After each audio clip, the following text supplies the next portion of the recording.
임계순 할머니의 삶은 마치 산등성이를 휘감는 안개처럼 고요하고 흐릿했다. 이른이 훌쩍 넘은 나이. 그녀는 세상의 번잡함에서 멀리 떨어진 외딴 시골 언덕배기에 자리한 낡은 목조 가옥에서 홀로 지냈다. 삐걱거리는 마루파는 할머니의 느릿한 발걸음을 따라 유일한 생명의 소리를 냈고, 벽에 걸린 낡은 괴종시계에 규칙적인 째깍 소리만이 적막한 집 안을 채웠다. 아침은 늘 같았다. 햇살이 창문을 비집고 들어오기 무섭게 할머니는 자리에서 일어나 마당 한편에 자리한 텃밭으로 향했다. 허리가 굽은 채로 앉아 시든 배추 잎을 솎아내고 흙 묻은 물을 뽑아 올리는 것이 그녀의 하루 시작이었다. 그녀의 식사는 단출했다. 갓 지은 하얀 쌀밥에 직접 담근 된장찌개, 그리고 텃밭에서 갓 따온 상추 몇 잎이 전부였다. 숟가락이 녹그릇에 부딪히는 소리, 고요한 침묵 속에서 느껴지는 외로움은 마치 공기처럼 할머니의 존재를 감싸고 있었다. 창밖을 내다보면 멀리 펼쳐진 산과 밤만이 그녀의 시야에 들어왔다. 그 풍경은 아름다웠지만 동시에 그녀의 고독을 더욱 깊게 만들었다. 한때는 북적였을 이 집도 이제는 할머니 홀로 지키는 빈 껍데기나 다름없었다. 자식들은 도시로 떠난 지 오래였고 남편은 몇 년 전 먼저 세상을 떠났다. 남아있는 것은 빛바랜 사진첩 속 추억과 차가운 방을 감도는 쓸쓸함 뿐이었다. 어느 추운 겨울날 아침이었다.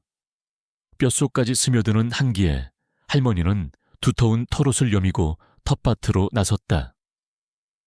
어젯밤 내린 눈이 소복하게 쌓여 세상은 온통 하얀색이었다. 시린 손으로 물을 뽑아 올리던 할머니의 눈에 문득 텃밭 가장자리에 있는 늙은 감나무 아래 무언가 축 늘어져 있는 것이 보였다. 처음에는 쌓인 눈덩이인 줄 알았다. 하지만 자세히 보니 그것은 움직임 없는 생명체였다. 할머니는 조심스럽게 다가갔다. 가까이 가서야 그것이 커다란 진돗개라는 것을 알 수 있었다. 녀석은 온몸에 피를 흘린 채 차가운 눈밭에 쓰러져 있었다. 아마도 밤새도록 헤매다 이곳까지 온 모양이었다.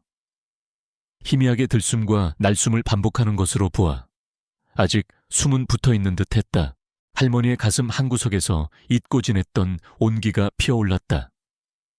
이대로 두면 분명 얼어 죽을 터였다. 할머니는 잠시 망설였다. 자신의 몸조차 제대로 건사하기 힘든 처지였다. 하지만 축 늘어진 녀석의 눈빛에서 느껴지는 간절함은 그녀의 발걸음을 멈추게 할 수 없었다. 할머니는 삐걱거리는 무릎을 굽혀 조심스럽게 녀석에게 다가갔다.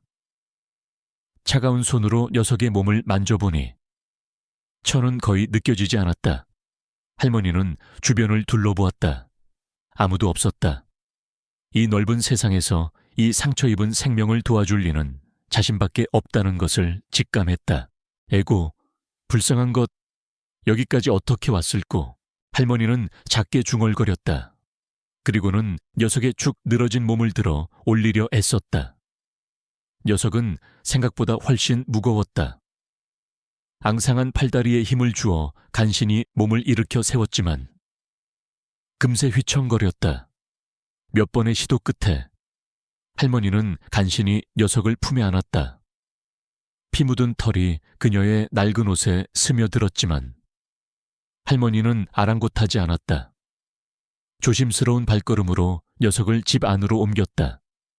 차가운 마루에 녀석을 조심스럽게 내려놓고 할머니는 허리를 폈다. 숨이 턱까지 차올랐지만 녀석의 안전을 확인하는 순간 가슴속에 따뜻한 무언가가 차오르는 것을 느꼈다. 할머니는 낡은 수건을 뜨거운 물에 적셔 녀석의 몸에 묻은 피와 진흙을 조심스럽게 닦아냈다. 깊게 패인 상처는 꽤나 심각해 보였다. 할머니는 장롱 깊숙이 넣어두었던 소독약과 붕대를 꺼냈다. 젊은 시절 시골에서 약방도 없이 홀로 아픈 이웃을 돌보던 경험이 있었던 할머니는 능숙한 솜씨로 녀석의 상처를 치료하기 시작했다. 소독약이 닿자 녀석은 낮은 신음소리를 냈지만 할머니의 부드러운 손길에 이내 얌전해졌다. 상처를 소독하고 붕대로 꼼꼼하게 감싸주는 동안 할머니는 문득 녀석의 목에 감겨있는 무언가를 발견했다. 핏물과 흙으로 뒤덮여 잘 보이지 않았지만 언뜻 보기에 오래된 목걸이 같았다. 할머니는 녀석에게 부담을 주지 않으려 조심스럽게 목걸이를 확인했다. 그것은 닳고 닳아 빛을 잃었지만 섬세하게 세공된 단풍잎 모양의 은빛 펜던트가 달린 가죽 목걸이였다. 목걸이는 꽤나 오래된 것 같았지만 여전히 견고하게 녀석의 목에 감겨 있었다.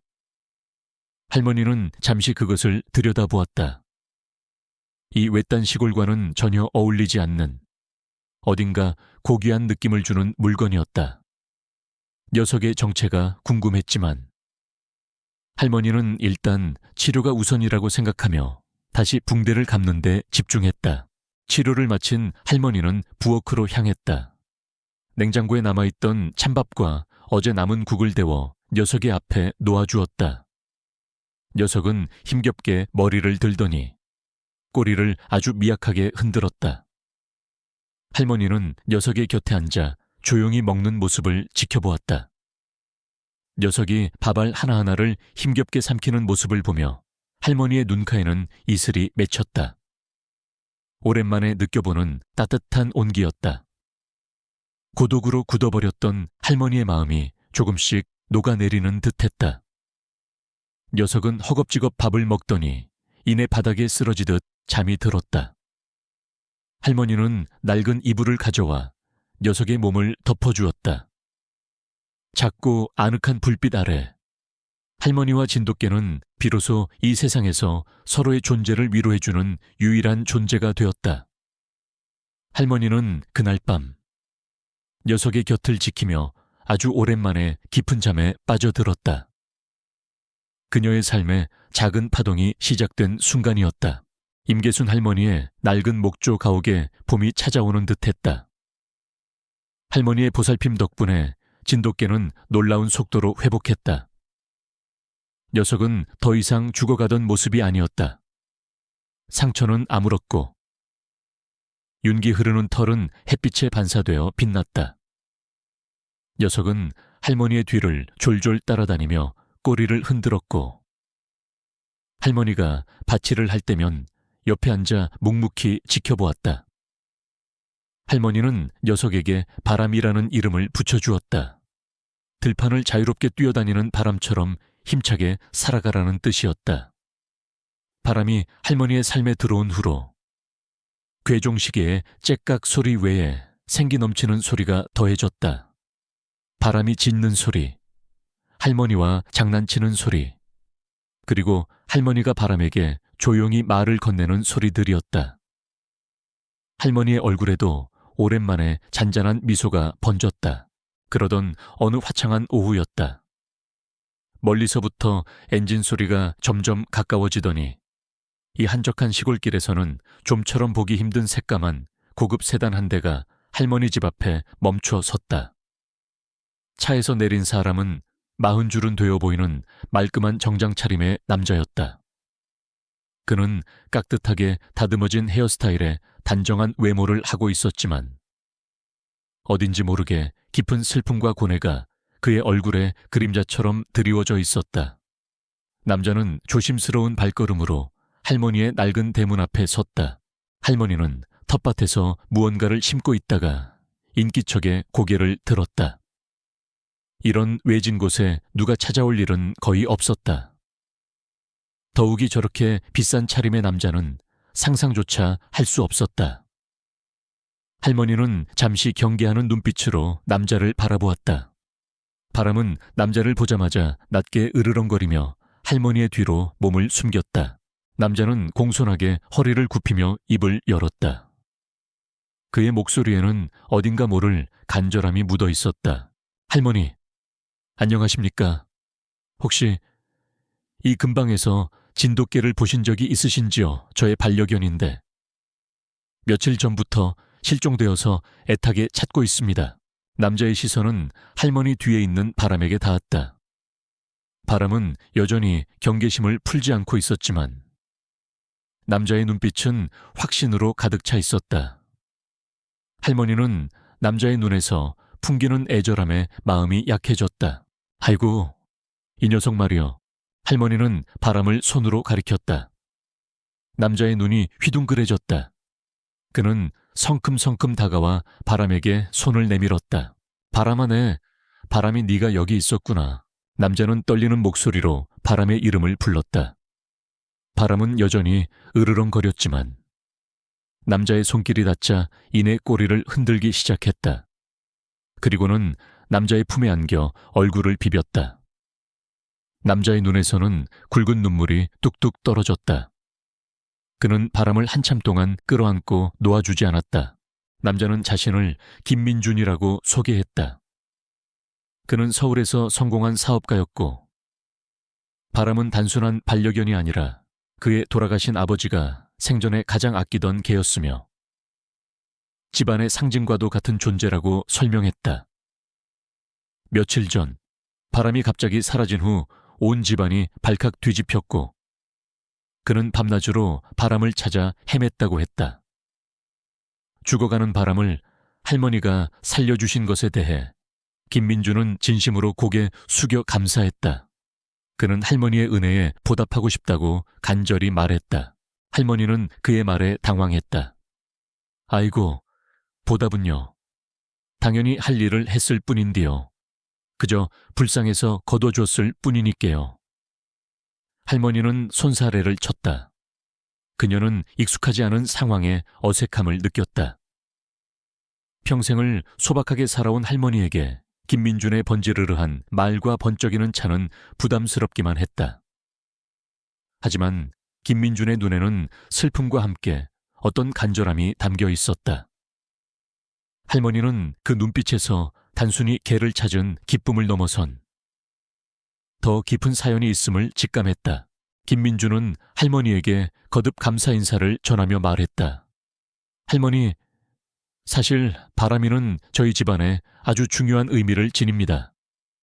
이 녀석이 갑자기 사라져서 저희 가족에게 큰 불행이 닥쳐왔습니다. 이 모든 것이 저의 불찰입니다. 그의 목소리는 점점 더 가라앉았다. 할머니께서 바람이를 살려주신 것은 저희 가문을 살려주신 것과 마찬가지입니다. 부디 저의 간절한 부탁을 들어주십시오. 서울로 가셔서 저희 집에서 편안히 지내시면 좋겠습니다. 제가 할머니께 보답할 기회를 주십시오.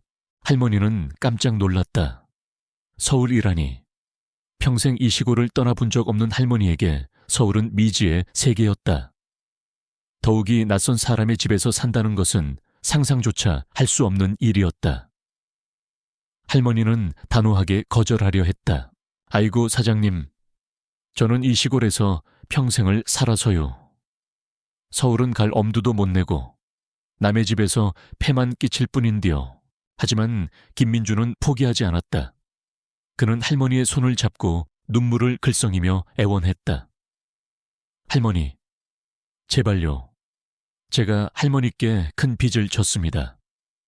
저의 마음이 너무 괴롭습니다. 제가 할머니께 보답할 수 없다면 저는 평생 이 죄책감에서 벗어나지 못할 겁니다. 그리고 바람이가 할머니를 너무 좋아합니다. 이 녀석이 할머니 곁에서 더 머물고 싶어 하는 것 같습니다. 바람은 김민준의 말에 동조하듯 할머니의 다리에 얼굴을 비볐다. 할머니는 바람의 따뜻한 청아, 김민준의 간절한 눈빛 사이에서 갈등했다. 그녀의 마음속 깊은 곳에서 오랫동안 잠들어 있던 어떤 감각이 깨어나는 것을 느꼈다. 그것은 새로운 세상에 대한 막연한 호기심이거나 혹은 이 남자의 불행에 대한 연민이었을지도 모른다. 그녀는 평생을 외롭게 살았다. 이제 와서 누군가에게 도움을 받는 것이 익숙하지 않았지만 김민준의 진심 어린 부탁은 그녀의 다친 마음을 조금씩 흔들었다. 결국 할머니는 김민준의 끈질긴 설득에 못 이겨 그의 제안을 받아들이기로 했다. 그녀는 자신이 이 결정으로 인해 어떤 거대한 변화의 소용돌이에 휘말릴지 전혀 알지 못했다. 그저 죽어가던 생명을 살린 작은 선행이 그녀의 삶을 뿌리째 흔들 거대한 폭풍의 씨앗이 될 줄은 꿈에도 생각지 못했다. 그녀는 이제 이 낡은 집과 텃밭을 떠나 미지의 도시로, 그리고 또 다른 삶의 무대로 향하게 될 운명이었다. 김민주는 안도의 한숨을 내쉬며 할머니에게 깊이 감사했다. 바람은 할머니와 김민준 사이를 오가며 꼬리를 흔들었다. 이 순간 할머니의 평범했던 삶의 문은 완전히 닫혔고 새로운 장이 활짝 열렸다. 임계순 할머니는 난생 처음 경험하는 고급 세단의 편안함과 창밖으로 빠르게 스쳐 지나가는 화려한 도시 풍경에 어지러움을 느꼈다. 서울은 그녀가 상상했던 것보다 훨씬 거대하고 번잡한 곳이었다. 수많은 자동차 소리, 사람들의 웅성거림, 하늘을 찌를 듯 솟아있는 빌딩들은 할머니의 작은 시골집과는 극명한 대비를 이루었다. 김민준의 저택은 서울의 부촌에 자리하고 있었다. 거대한 철문이 자동으로 열리고 정성스럽게 가꿔진 정원을 지나 유럽풍의 웅장한 대저택이 그 모습을 드러냈다. 할머니는 저도 모르게 입을 다물지 못했다. 저택 안으로 들어서자 집사 박찬호 관리인 박찬호가 그들을 맞이했다. 박찬호는 반백의 머리카락에 단정하고 기품 있는 차림을 하고 있었지만 그의 눈빛에는 묘한 경계심이 서려 있었다. 그는 김민준에게는 깍듯하게 인사했지만 할머니를 향한 시선에는 차가운 의심과 함께 알 수 없는 경멸이 엿보였다. 김민준이 할머니를 소개하며 저의 생명의 은인이신 임계순 할머니십니다. 앞으로 당분간 저희 집에서 편안히 지내실 겁니다. 라고 말하자 박찬호의 얼굴에는 미묘한 떨림이 스쳐 지나갔다. 그는 애써 미소를 지었지만 그 미소는 어딘가 부자연스러웠다. 어서 오십시오. 할머니, 부족함 없이 모시겠습니다. 박찬호는 사무적인 목소리로 인사하며 할머니를 삐딱하게 바라보았다. 그의 시선은 할머니의 낡은 옷차림과 손에 들린 보따리에 머물렀다. 할머니는 그의 노골적인 시선에 불편함을 느꼈지만 애써 내색하지 않았다. 저녁 식사 자리에서 할머니는 김민준의 조카인 최지우를 만났다. 지우는 20살 남짓한 나이로 도회적이고 세련된 인상을 풍겼다. 그녀는 할머니에게 형식적인 인사를 건넸지만 그 안에는 분명한 호기심과 함께 약간의 불쾌감이 섞여 있었다.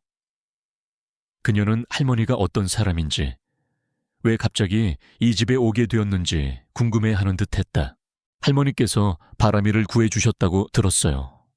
정말 감사드립니다. 지우는 예의상 미소 지었지만 할머니는 그녀의 눈빛에서 느껴지는 거리를 감지할 수 있었다. 지우는 할머니를 마치 길에서 주워온 고아처럼 대하는 듯했다. 할머니는 복잡한 이 도시 생활에 적응하기 위해 애썼지만 매 순간 자신과 이곳의 간극을 느꼈다. 웅장한 가구, 눈부신 샹들리에, 그리고 낯선 사람들의 시선 속에서 할머니는 마치 유리 상자 안에 갇힌 이방인 같았다. 며칠이 지났다. 바람은 할머니 곁에서 떨어지지 않았다.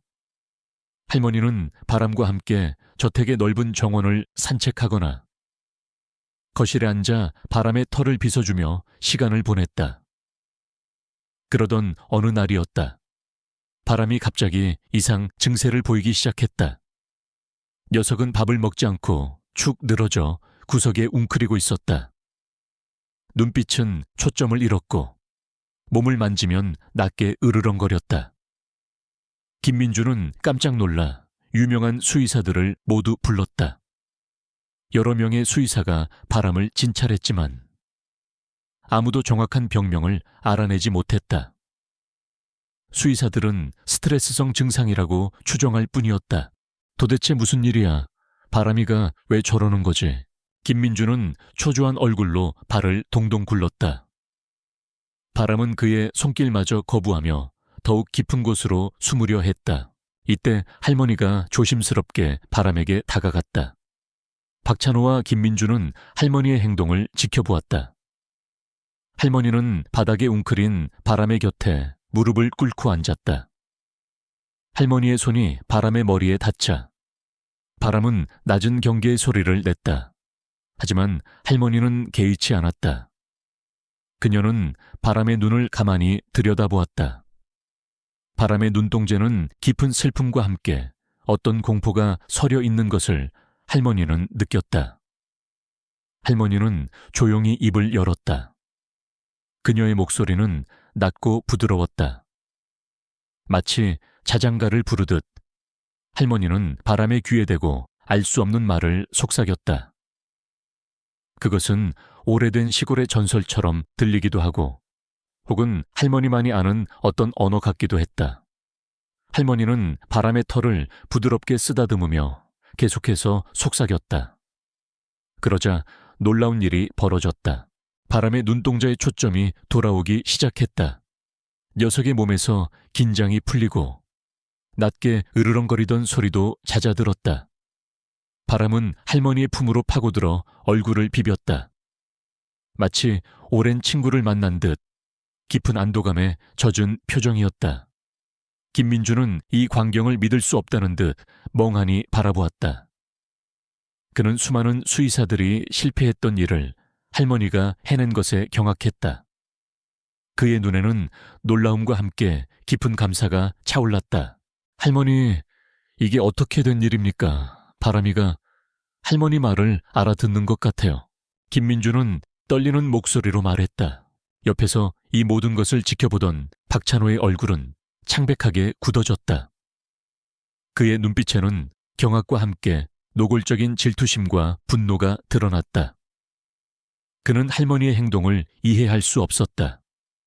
마치 마법이라도 부린 듯.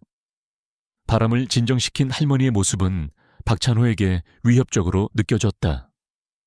그는 오랫동안 김민준 가문의 모든 것을 관리해왔고 그 누구도 자신의 영역을 침범하는 것을 용납할 수 없었다. 특히나 이런 촌스러운 시골 할머니가 집안에 들어와 김민준의 신뢰를 얻는다는 것은 박찬호에게는 용납할 수 없는 일이었다. 이 사건 이후 박찬호는 할머니를 더욱 노골적으로 경계하기 시작했다. 그는 할머니의 과거를 캐내기 위해 사람을 고용했고 저택의 하인들 사이에서 할머니에 대한 헛소문을 퍼뜨렸다. 저 할머니가 어딘가 이상하다. 분명히 다른 속셈이 있을 거다. 무당이나 사기꾼일지 모른다는 소문들이 돌기 시작했다. 박찬호는 할머니가 김민준의 약점을 잡고 재산을 노리는 것이라고 확신했다. 그는 할머니를 감시하며 그녀의 일거수일투족을 주시했다. 최지우는 이 모든 상황을 멀리서 지켜보았다. 그녀는 할머니의 바람을 진정시키는 모습에 놀라움을 감추지 못했지만 동시에 박찬호의 말에 영향을 받아 할머니에게 깊은 의심을 품었다. 지우는 할머니를 향한 삼촌 김민준의 신뢰가 과하다고 생각했다. 그녀는 할머니가 단지 운이 좋았거나 아니면 정말로 어떤 속임수를 쓰고 있는 것인지 궁금했다. 그녀는 할머니에게 직접적으로 불쾌감을 드러내지 않았지만 할머니를 피하며 거리를 두었다. 할머니는 이 모든 시선을 느낄 수 있었다. 박찬호의 차가운 눈빛과 지우의 알 수 없는 태도는 할머니의 마음을 불편하게 했다. 하지만 할머니는 개의치 않았다. 그녀의 유일한 관심사는 바람의 건강과 김민준의 걱정이었다. 그녀는 자신의 능력이 이토록 특별한 것이라고는 생각지 못했다. 그저 오래도록 자연과 동물들 곁에서 살면서 얻게 된 감각적인 교감일 뿐이라고 여겼다. 그러나 그녀의 이 특별한 능력이 곧 그녀의 삶을 또 다른 거대한 폭풍 속으로 이끌게 될 것이라는 사실을 그녀는 아직 알지 못했다. 박찬호의 음모는 이미 조용히 시작되고 있었다. 김민준 씨 집안에 드리워진 그림자는 바람이 사라졌을 때부터 시작된 것이 아니었다. 그것은 김민준 씨의 아버지가 갑작스럽게 돌아가신 후부터 서서히 커져온 재산 분쟁의 문제였다. 그의 아버지 김태호 회장은 생전에 거대한 기업을 일구었지만 유원장을 남기지 않고 돌아가셨다. 이로 인해 김민준 씨는 숙적인 이재욱이라는 사업가와 재산권을 놓고 치열한 법적 다툼을 벌이고 있었다. 이재욱은 김 회장의 오랜 사업 파트너이자 동시에 경쟁자였으며 김 회장과 관련된 모든 것을 빼앗으려 호시탐탐 기회를 노리던 인물이었다. 그는 이번 소송을 통해 김민준 씨의 회사를 통째로 삼키려 하고 있었다. 이 소송의 핵심은 김 회장이 생전에 작성한 것으로 추정되는 또 다른 비밀 유언장의 존재 여부였다. 이재욱은 그 유언장이 위조되었거나 존재하지 않는다고 주장했고, 김민준 씨는 유언장이 실제하며 그 안에 자신의 아버지의 진정한 뜻이 담겨 있다고 굳게 믿고 있었다. 그러나 그 유언장은 아무도 찾을 수 없는 상태였다. 김민준 씨는 마지막 희망으로 바람이 그 유언장의 위치를 알고 있을 것이라고 막연히 생각했다. 바람은 김 회장이 가장 아끼던 반려견이었고, 김 회장은 생전에 종종 바람에게 마치 사람에게 말하듯 중요한 이야기를 하곤 했기 때문이었다. 할머니가 바람과 소통하는 놀라운 능력을 보여준 이후 김민준 씨는 할머니에게 이 모든 사정을 털어놓았다. 그는 할머니가 바람을 통해 아버지의 비밀 유언장의 행방을 알아낼 수 있을 것이라는 한 가닥 희망을 품었다. 박찬호는 김민준 씨가 이런 비이성적인 생각에 사로잡혀 있다는 사실에 분노했다.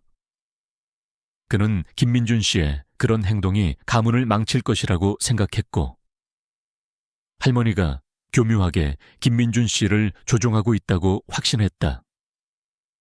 박찬호는 이재욱의 비서와 은밀히 접촉하여 할머니에 대한 허위 정보를 흘리기 시작했다. 그는 이재욱에게 할머니가 미신을 이용해 김민준 씨를 현혹하고 있으며 바람을 이용해 조작된 정보를 흘릴 것이라고 속삭였다. 이재욱은 본래 합리적인 사람이었지만 소송에서 이기기 위해서라면 어떤 정보든 이용할 준비가 되어 있었다. 드디어 최종 변론 기일이 다가왔다. 법정은 언론과 일반인들로 가득 차 발 디딜 틈이 없었다. 이번 소송은 세간의 큰 이목을 집중시키고 있었다. 김민준 씨는 최후의 수단으로 법정에 바람을 데리고 나오겠다고 선언했다. 그는 할머니의 조언에 따라 바람이 어떤 식으로든 유언장의 존재를 암시하는 행동을 보일 것이라고 주장했다. 이재욱 측은 이 터무니없는 주장에 대해 맹렬히 비난했고, 언론 역시 김민준 씨를 조롱했다. 개가 증언을 하다니 김민준 회장이 제정신인가라는 헤드라인이 도배되었다. 재판 당일 아침, 저택은 긴장감으로 가득했다. 할머니는 아침 일찍부터 바람을 진정시키려 애썼다. 바람은 법정의 낯선 환경과 많은 사람들의 시선에 극도로 불안해했다. 녀석은 작은 소리에도 움찔거렸고 할머니의 품에서 벗어나려고 발버둥 쳤다. 김민준 씨는 초조한 얼굴로 할머니 곁을 지켰다. 최지우는 삼촌을 걱정스러운 눈빛으로 바라보았지만 할머니에 대한 의심을 완전히 떨쳐내지 못했다. 법정으로 향하는 길, 박찬호는 할머니에게 의미심장한 미소를 지으며 말했다. 할머니, 부디 이번 일이 순조롭게 진행되기를 바랍니다. 하지만 만약 일이 잘못된다면 모든 책임은 할머니께 지워질 겁니다. 그의 목소리에는 차가운 경고가 담겨 있었다. 할머니는 박찬호의 시선을 피하지 않았다. 그녀는 자신의 능력이 시험대에 오르는 순간이라는 것을 직감했다. 법정 안, 김민준 씨는 변호인석에 앉아 불안한 표정으로 할머니와 바람을 기다렸다. 이재욱은 여유로운 미소를 지으며 김민준 씨를 조롱하는 듯한 눈빛으로 바라보았다. 방청석은 웅성거렸다. 모두가 이 기괴한 재판을 주시하고 있었다. 드디어 할머니가 바람과 함께 법정 안으로 들어섰다. 바람은 입마개에 목줄이 채워진 채 할머니의 곁에 바짝 붙어 있었다. 법정의 시끄러운 소리와 수많은 플래시 세례에 바람은 몸을 덜덜 떨며 할머니 뒤로 숨으려 했다. 할머니는 그런 바람을 조용히 품에 안았다. 판사는 엄숙한 목소리로 김민준 씨 측의 주장을 다시 한번 확인했다. 개 증인이라 전례 없는 일이요. 김민준 회장 측은 이 개가 어떤 방식으로든 증거를 제시할 수 있다고 주장하는 바, 그 기회를 제공하겠습니다. 단, 제한된 시간 안에 분명한 결과를 보여주지 못하면 이 주장은 기각될 것입니다. 판사의 목소리가 법정 안에 울려 퍼졌다. 모든 시선이 할머니와 바람에게 집중되었다. 할머니는 바람을 안은 채 증인석으로 천천히 걸어 나갔다. 이재욱 측 변호사는 비웃듯이 말했다. 할머니, 저 개가 갑자기 말을 하려고 하는 건 아니겠죠. 저희는 이 모든 것이 김민준 회장의 정신 이상에서 비롯된 억지 주장에 불과하다고 봅니다. 그의 조롱 섞인 말에 방청석에서는 작은 웃음소리가 터져 나왔다. 할머니는 그들의 조롱에 아랑곳하지 않았다. 그녀는 오직 바람에게만 시선을 고정했다. 할머니는 바람을 땅에 내려놓고 그 곁에 무릎을 꿇었다. 바람은 여전히 불안해하며 낑낑거렸다. 할머니는 바람의 귀에 대고 조용히 속삭였다. 그녀의 목소리는 법정의 소란 속에서도 바람에게는 분명하게 들리는 듯했다. 할머니는 자신의 손으로 바람의 상처가 아물었던 부분을 부드럽게 쓰다듬었다. 이윽고 할머니는 품속에서 오래된 단풍잎 펜던트가 달린 목걸이를 꺼냈다. 이 목걸이는 할머니가 바람을 처음 발견했을 때부터 바람의 목에 감겨 있던 것이었다. 할머니는 목걸이를 바람의 코에 가져다 대며 냄새를 맡게 했다. 시간은 흐르고 있었다. 법정의 시계 초침 소리가 유난히 크게 들리는 듯했다. 1분, 2분, 아무런 변화도 없었다. 바람은 여전히 불안해하며 꼼짝도 하지 않았다. 김민준 씨의 얼굴에는 절망감이 드리워졌다. 박찬호는 비릿한 미소를 지었고 이재욱은 고개를 저으며 비웃었다. 역시나 헛수고입니다. 바로 그 순간이었다. 바람이 갑자기 고개를 들었다. 녀석의 눈빛은 더 이상 불안에 떨지 않았다. 할머니는 조용히 손가락으로 법정 중앙에 놓인 거대한 증거물 지도를 가리켰다. 바람은 할머니의 손가락 끝을 따르더니 천천히 지도 위로 걸어갔다. 모두가 숨을 죽이고 바람의 움직임을 지켜보았다. 바람은 지도 위를 몇 걸음 움직이더니 갑자기 한 지점에서 멈춰 섰다. 그리고는 코를 박고 그 지점을 킁킁거렸다. 잠시 후 녀석은 앞발로 그 지점을 힘껏 긁기 시작했다. 마치 땅속에 묻힌 무언가를 파내려는 듯이. 그 지점은 다름 아닌 김 회장의 개인 서재에 있는 벽난로 밑이었다. 이 광경에 법정안은 술렁거렸다. 김민준 씨의 얼굴에 희미한 희망이 떠올랐다. 하지만 이재욱 측 변호사는 즉시 반박했다. 저것은 아무 의미 없는 행동입니다. 개가 땅을 파는 것이 흔한 일 아닙니까? 저것이 유언장의 위치를 가리킨다는 것은 어불성설입니다. 하지만 할머니는 흔들림 없었다. 그녀는 바람에 긁는 행동을 멈추게 한 뒤 조용히 김민준 씨를 바라보며 고개를 끄덕였다. 그녀의 눈빛에는 확신이 담겨 있었다. 김민준 씨는 그제야 아버지의 서재 벽난로 밑에 숨겨진 비밀 금고가 있다는 것을 기억해냈다. 그는 그동안 아무도 알지 못했던 그곳에 유언장이 있을 것이라고는 상상조차 하지 못했다. 모든 사람들의 시선이 할머니와 바람에게 쏠린 가운데 판사는 잠시 침묵하더니 결정을 내렸다. 김민준 회장 측의 주장은 특이하지만 증거 제시를 위한 합리적인 의심의 여지가 있다고 판단된다. 재판은 잠시 휴정하고 지금 즉시 해당 장소에 대한 현장 검증을 실시할 것을 명한다. 법정안은 다시 한번 술렁거렸다. 판사의 결정은 누구도 예상치 못한 것이었다. 할머니는 조용히 바람의 머리를 쓰다듬었다. 바람은 할머니의 손길에 만족한 듯 할머니의 다리에 몸을 기댔다. 극한의 시험 속에서 할머니는 자신의 특별한 능력을 증명해냈다. 이제 모든 것은 현장 검증에 달려 있었다. 법정은 술렁거렸다. 판사의 현장 검증 명령은 예상치 못한 전개였다. 김민준 씨의 얼굴에는 희망과 불안감이 교차했다. 이재욱은 당황한 기색을 감추지 못했지만 이내 냉소를 지으며 개 한 마리가 우리 사법 시스템을 우롱하는군요 라고 중얼거렸다. 박찬호는 창백해진 얼굴로 할머니를 노려보았다. 할머니는 그들의 시선에 아랑곳하지 않고 그저 바람의 머리를 쓰다듬으며 조용히 미소 지었다.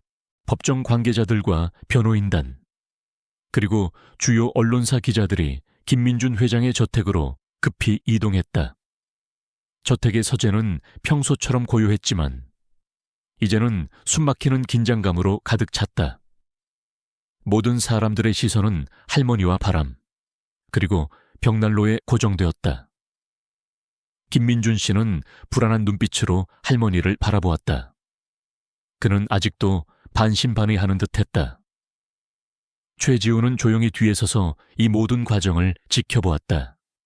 그녀의 얼굴에는 호기심과 함께 여전히 의심의 그림자가 드리워져 있었다. 할머니는 바람과 함께 벽난로 앞으로 다가섰다. 바람은 다시 한번 코를 킁킁거리며 벽난로 아래쪽을 파헤치려 했다. 그 행동은 법정에서 보였던 것과 똑같았다. 할머니는 조용히 무릎을 꿇고 바람의 행동을 도왔다. 그녀는 바람이 가리키는 벽돌 하나를 손가락으로 툭툭 두드렸다. 아마도 이 안에 있을 것이여. 할머니의 나직한 목소리가 서재의 정적을 갈랐다. 김민준 씨는 할머니가 지목한 벽돌을 살펴보았다. 겉보기에는 다른 벽돌과 전혀 다를 바 없었다. 그는 반신반의하며 벽돌을 만져보았다. 그때였다. 할머니가 다시 한번 바람의 귀에 대고 알 수 없는 말을 속삭였다. 그러자 바람은 갑자기 힘껏 짖으며 앞발로 그 벽돌을 강하게 치기 시작했다. 마치 여기라고 외치는 듯했다. 그 순간 김민준 씨의 눈이 번뜩였다. 그는 망치와 끌을 가져와 할머니가 지목한 벽돌을 조심스럽게 깨기 시작했다. 벽돌이 부서지자 그 안에서 작고 낡은 나무 상자가 모습을 드러냈다. 모두가 숨을 죽였다. 김민준 씨는 떨리는 손으로 상자를 열었다. 그 안에는 먼지가 쌓인 봉투 하나가 들어있었다. 봉투를 꺼내자 봉투의 낡은 종이에서 오래된 잉크 냄새가 풍겼다. 봉투에는 김 회장의 필체로 나의 마지막 뜻이라고 쓰여 있었다.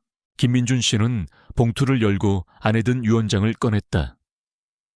유언장은 그의 아버지인 김태호 회장의 친필로 작성되어 있었다. 거기에는 이재욱의 주장이 거짓임이 명확히 명시되어 있었고 김민준 씨가 가문의 모든 사업을 승계받아야 한다는 내용이 상세하게 적혀 있었다. 더욱이 유언장에는 김 회장이 이재욱의 부도덕한 사업 행위를 경계했으며 그에게 회사의 경영권을 넘기지 않기 위해 비밀리에 유언장을 작성해 숨겼다는 내용까지 담겨 있었다. 모든 것이 명확해지는 순간이었다. 이재욱은 이 광경을 보고 얼굴이 새하얗게 질렸다. 그의 여유롭던 표정은 온데간데 없고 절망과 분노만이 가득했다. 그는 말도 안 돼, 이건 조작이야, 조작이라고 소리쳤지만 그의 목소리에는 이미 힘이 없었다. 박찬호는 충격에 휩싸여 할머니를 멍하니 바라보았다. 그의 눈에는 경멸 대신 두려움이 가득했다. 언론사 기자들은 일제히 플래시를 터뜨리며 이 극적인 순간을 담아냈다. 현장에 있던 모든 사람들의 얼굴에는 놀라움과 감탄이 가득했다. 처음에는 의심과 조롱의 시선으로 할머니를 바라봤던 그들은 이제 할머니를 경외하는 눈빛으로 쳐다보았다. 할머니는 그저 바람에 머리를 쓰다듬으며 조용히 서 있었다. 그녀의 얼굴에는 아무런 동요도 없었다. 마치 당연한 일이 벌어졌다는 듯이. 유언장의 내용이 확인되자 재판은 곧바로 종결되었다. 이재욱의 소송은 기각되었고 그는 법적 책임을 지게 될 처지에 놓였다. 김민준 씨는 감격에 겨워 할머니의 손을 잡았다. 할머니, 정말 감사합니다. 할머니가 아니었다면 저는 모든 것을 잃을 뻔했습니다. 정말 감사합니다. 그의 눈에는 뜨거운 눈물이 흘러내렸다. 김민준 씨는 이제 할머니의 능력이 단순한 우연이나 미신이 아니라 진정으로 특별한 교감 능력임을 깨달았다. 그는 할머니가 자신의 가문을 파멸해서 구원해준 은인님을 확실히 인지했다. 이재욱은 고개를 떨군 채 서재를 나섰다. 그의 등은 한없이 초라해 보였다. 박찬호는 여전히 충격에서 벗어나지 못하고 할머니를 피하려 했지만 할머니는 박찬호를 향해 담담한 시선을 던졌다. 그녀는 그에게 어떤 비난의 말도 하지 않았다. 그저 그의 마음속에 자리한 질투와 오만이 결국 그를 파멸로 이끌었음을 조용히 보여줄 뿐이었다. 최지우는 할머니에게 다가왔다. 그녀의 눈빛은 완전히 변해 있었다. 처음에 차갑고 의심 가득했던 시선은 사라지고 진심 어린 존경과 미안함이 그 자리를 채웠다. 할머니, 정말 죄송합니다. 제가 할머니를 오해했습니다. 제가 얼마나 어리석었는지 정말 할머니께 감사드리고 죄송합니다. 지우는 고개를 숙이며 사과했다. 할머니는 그런 지우의 어깨를 조용히 두드려 주었다. 그녀는 그저 괜찮다는 듯이 미소 지었다. 할머니의 승리는 단순한 재산 다툼의 승리가 아니었다. 그것은 진실이 거짓을 이기고 순수한 마음이 오만을 꺾었음을 세상에 보여주는 증거였다. 할머니의 이름은 이제 수십 년간 잊혀있던 자신의 진정한 가치를 되찾았다. 유언장의 발견은 김민준 가문의 모든 것을 바꾸어 놓았다. 이재욱은 소송에서 패소했을 뿐만 아니라 유언장을 은폐하려 했다는 의혹까지 불거져 자신의 사업 기반마저 흔들리게 되었다. 그는 김민준 씨에게 직접 찾아와 무릎을 꿇고 사죄했다. 그의 얼굴에는 오만함 대신 깊은 후회와 좌절감이 서려 있었다. 김 회장님, 제가 어리석었습니다. 제 욕심이 눈을 멀게 했습니다. 정말 진심으로 사과드립니다. 이재욱은 진심으로 뉘우치는 듯했다. 김민준 씨는 그의 사과를 받아들였다. 복수심보다는 모든 것이 제자리로 돌아온 것에 대한 안도감이 더 컸기 때문이었다. 이재욱은 이후 언론을 통해 할머니와 김민준 씨에게 공식적으로 사과문을 발표했고 자신의 잘못을 인정했다. 그는 더 이상 김민준 씨의 사업에 간섭하지 않겠다고 선언하며 오히려 그의 사업에 협력할 의사를 내비쳤다. 한때 숙적이었던 두 사람은 비로소 평화적인 관계를 형성하게 되었다. 가장 큰 변화는 박찬호에게 일어났다. 유언장 사건 이후 그의 과거 비리가 하나둘씩 드러나기 시작했다. 그는 김 회장 생전에 일부 재산을 횡령하고 김민준 씨를 모함하기 위해 이재욱과 은밀히 거래를 해왔던 사실이 밝혀졌다. 결국 박찬호는 모든 직위에서 해임되었고 법적 처벌을 피할 수 없게 되었다. 그를 따르던 하인들도 등을 돌렸다. 한때 저택의 실세였던 그는 모든 것을 잃고 비참한 몰락을 맞이했다.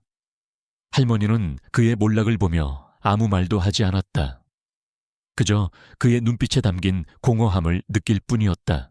김민준 씨는 할머니에게 깊은 감사를 표하며 저택에서 편안하게 지내시고 필요한 모든 것을 지원하겠다고 거듭 말했다. 그는 할머니에게 최고급 호텔의 스위트룸을 평생 제공하거나 원하는 만큼의 재정적 보상을 해드리겠다고 제안했다. 그러나 할머니는 그의 모든 제안을 조용히 거절했다. 사장님, 저는 그런 거창한 것에 익숙하지 않아요.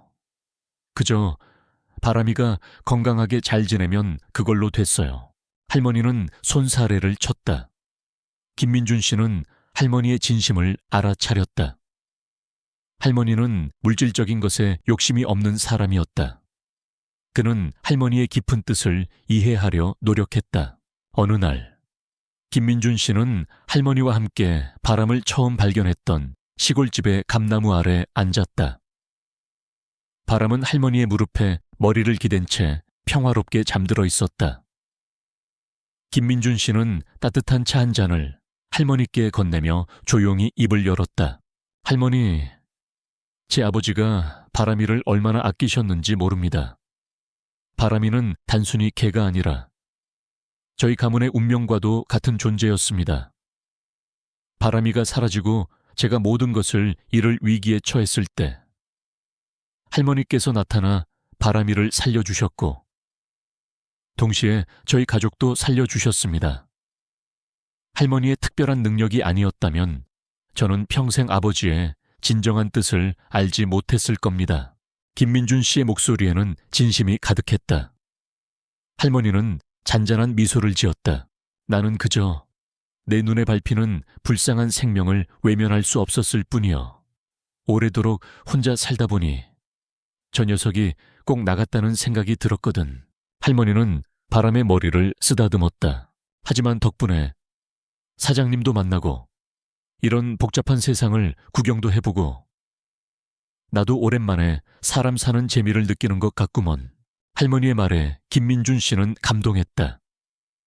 그는 할머니가 물질적인 보상보다는 진정한 의미의 삶을 원한다는 것을 깨달았다. 그때 할머니는 조심스럽게 자신의 오랜 소망을 이야기했다.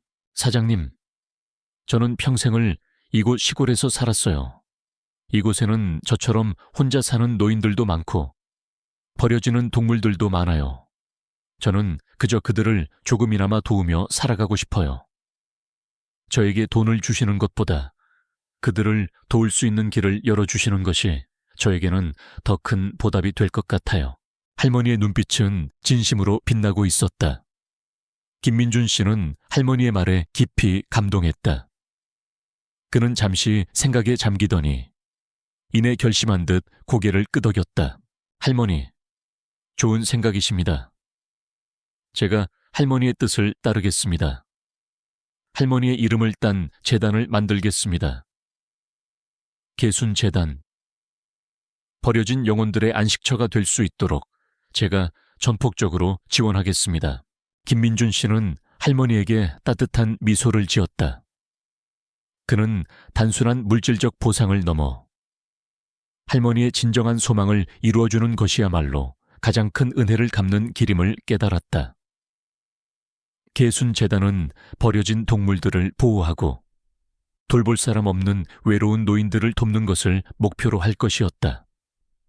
할머니는 재단의 명예 고문으로 활동하며 그녀의 따뜻한 마음과 지혜를 나누어 주기로 했다. 할머니의 삶은 새로운 국면을 맞이했다. 그녀는 더 이상 외로운 존재가 아니었다. 그녀의 작은 선행이 거대한 파동을 일으켜 많은 이들의 삶에 영향을 미치게 된 것이다. 해질녘, 감나무 아래 앉은 할머니와 김민준 씨, 그리고 바람의 모습은 평화로움 그 자체였다. 그들은 과거의 아픔을 뒤로하고 새로운 희망으로 가득 찬 미래를 꿈꾸고 있었다. 수년의 시간이 흘렀다.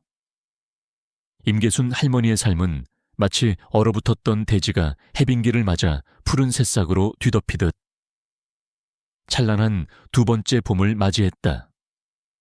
그녀는 더 이상 언덕배기의 낡은 목조 가옥에 홀로 사는 외로운 노인이 아니었다. 김민준 회장의 전폭적인 지원과 할머니의 진심 어린 뜻이 합쳐져 설립된 개순 재단큰 그 뿌리를 깊게 내리고 가지를 뻗어 나갔다. 할머니의 낡은 집터는 이제 작지만 아늑한 동물 보호소로 탈바꿈했다. 마당은 늘 버려졌던 개와 고양이들의 활기찬 울음소리로 가득했다. 할머니는 여전히 매일 아침 일찍 일어나 녀석들에게 사료를 주고 아픈 동물을 보듬어주며 시간을 보냈다. 그녀의 굽었던 허리는 여전했지만 눈빛만은 20대 청년처럼 총명하고 따뜻했다. 동물들은 할머니의 주변을 떠나지 않았고 그녀의 손길이 닿을 때마다 평화롭게 골골거렸다. 할머니는 그들과의 교감을 통해 삶의 깊은 의미를 찾았다. 재단은 동물을 돕는 것을 넘어 할머니처럼 돌볼 자식 없는 노인들을 위한 지원 사업으로까지 확대되었다. 재단은 시골 곳곳에 따뜻한 쉼터치레를 지어주고 자원봉사자들을 파견하여 노인들의 식사와 건강을 돌보았다. 할머니는 종종 이 쉼터들을 방문하여 노인들과 함께 식사하고 이야기를 나누었다. 그녀의 삶의 지혜와 따뜻한 미소는 외로운 노인들에게 큰 위로가 되었다. 한때는 세상과 단절되었던 할머니는 이제 많은 이들에게 희망과 사랑을 전파하는 존재가 되었다. 김민준 회장과 최지우도 자주 할머니를 찾아왔다. 김민준 회장은 재단의 이사장으로서 할머니의 뜻을 받들어 사업을 확장시켰고 지우는 재단의 홍보대사가 되어 젊은이들의 참여를 독려했다. 지우의 눈빛에서는 더 이상 오만함이나 의심을 찾아볼 수 없었다.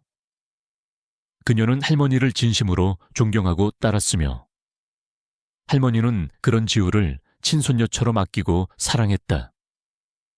그들은 혈연으로 맺어진 가족보다 더 끈끈한 유대감으로 연결되어 있었다. 바람은 할머니의 곁을 그림자처럼 지켰다. 녀석은 이제 나이가 들어 흰 털이 희끗희끗했지만 여전히 할머니가 가는 곳이라면 어디든 따라 나섰다. 할머니가 텃밭에서 풀을 뽑으면 그 옆에 앉아 꼬리를 살랑였고 할머니가 노인 쉼터에서 이야기를 나눌 때면 문간에 조용히 앉아 할머니를 기다렸다. 바람은 할머니의 가장 충실한 동반자이자 그녀의 두 번째 봄을 상징하는 존재였다. 어느 해 가을, 단풍잎이 붉게 물든 아름다운 날이었다. 할머니는 보호소 마당 한가운데 놓인 낡은 나무 의자에 앉아 있었다. 그녀의 무릎 위에는 바람이 평화롭게 잠들어 있었고 주변에는 꼬리치는 강아지들과 몸을 비비는 고양이들이 제잘거렸다. 할머니는 한 손으로는 바람의 등을 쓰다듬고 다른 손으로는 손주뻘 되는 아이들에게 이야기책을 읽어주고 있었다. 아이들의 맑은 눈망울에는 할머니의 이야기에 대한 흥미와 존경심이 가득했다. 할머니가 읽어주는 이야기는 바로 죽어가던 진돗개를 살려낸 한 할머니의 이야기였다.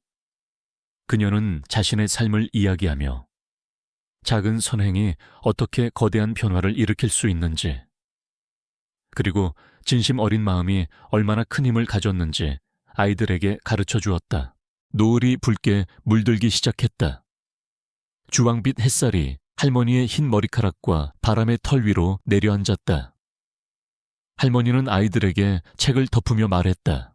얘들아, 세상에는 많은 아픔과 외로움이 있단다. 하지만 너희의 작은 손길 하나하나가, 따뜻한 말 한마디 한마디가 누군가의 삶을 바꿀 수 있단다. 이 세상의 모든 생명은 사랑받을 자격이 있단다. 잊지 마렴. 너희 안에도 세상을 바꿀 수 있는 힘이 있다는 것을. 아이들은 고개를 끄덕이며 할머니의 품에 안겼다. 할머니는 그들을 따뜻하게 안아주었다. 그녀의 눈은 멀리, 재단의 건물들이 어스름 속에 희미하게 빛나는 곳을 향했다. 그곳은 그녀의 작은 선행이 피워낸 거대한 희망의 상징이었다. 바람은 할머니의 품속에서 편안한 한숨을 쉬었다. 할머니는 조용히 눈을 감았다. 그녀의 마음속에는 고독했던 과거의 그림자 대신 사랑과 나눔으로 가득 찬 현재, 그리고 무한한 가능성을 지닌 미래가 선명하게 그려졌다. 그녀는 이제 혼자가 아니었다. 수많은 생명들과 함께. 그녀의 삶은 가장 아름다운 모습으로 꽃피우고 있었다. 바람이 불어왔다. 할머니의 희끗한 머리카락과 바람의 털을 부드럽게 스쳐 지나갔다. 그것은 마치 세월의 흔적을 씻어내고 새로운 생명의 기운을 불어넣는 듯한 따뜻한 바람이었다. 그녀의 삶은 그렇게 영원히 계속될 아름다운 이야기의 일부가 되었다. 여러분, 임계순 할머니의 이야기는 어떠셨나요? 작은 선행이 어떻게 상상할 수 없는 기적을 만들어내고 한 사람의 삶뿐만 아니라 주변의 많은 이들에게 따뜻한 영향을 줄 수 있는지 보여주는 감동적인 이야기였습니다. 이 이야기가 여러분의 마음에도 작은 울림이 되었기를 바랍니다. 만약 이 이야기가 좋으셨다면 댓글로 여러분의 감상을 공유해 주세요. 그리고 주변의 소중한 사람들에게도 이 따뜻한 이야기를 전해 주세요. 여러분의 작은 관심이 더 큰 울림을 만들 수 있습니다. 다음에도 더 흥미롭고 감동적인 이야기로 찾아뵙겠습니다. 감사합니다.